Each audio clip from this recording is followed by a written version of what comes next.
Hello guys, tingnan nyo po yung aking pinya na itinanim sa backyard namin. Yan, dalawa sila.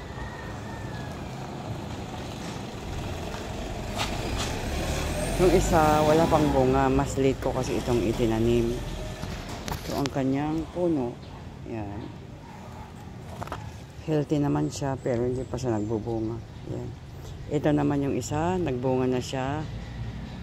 Yan, tingnan nyo, malapit ko na siyang pitasin, malapit na siyang mahinog. Yehey!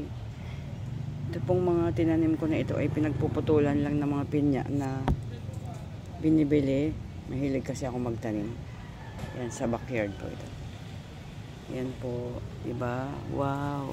Malapit ko nang mapitas ang aking pinya.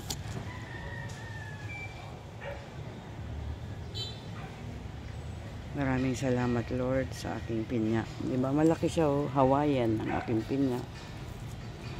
Lapit na siyang mahinog.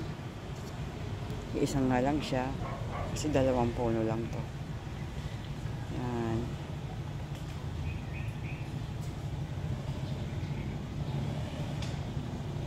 Yan, yun lang po. Hanggang sa mga susunod naman.